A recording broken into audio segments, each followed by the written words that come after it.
6. Therefore, he is characterized by simplicity.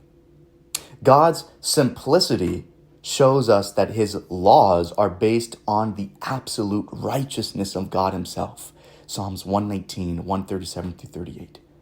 If moral right or wrong is based solely on God's will, then it might seem arbitrary.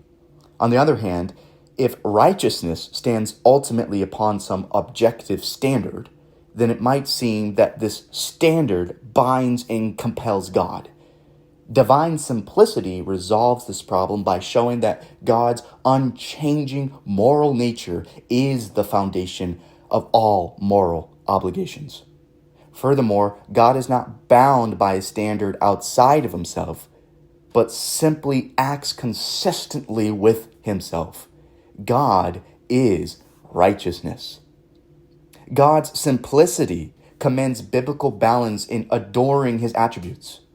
Since the scriptures teach us that God is spirit, light, and love, we should never dwell exclusively on one attribute to neglect the others.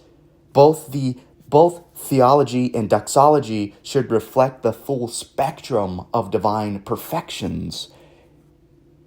If we emphasize God's sovereignty to neglect of his mercy or his love to detriment of his justice or his presence to the loss of his incomprehensibility, we will increasingly worship a false God instead of the Lord.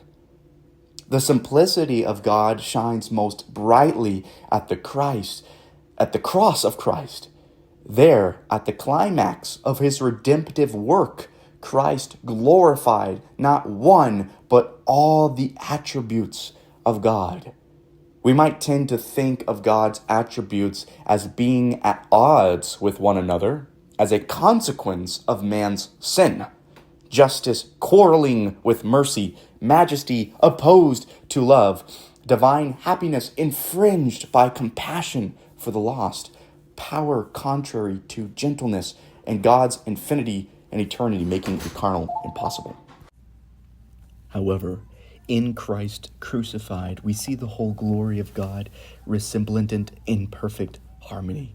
Redemption through the incarnate Son magnifies the unity of all God is. William Bates wrote, "It is here that wisdom, goodness, justice, holiness, and power are united in their highest degree and exaltation."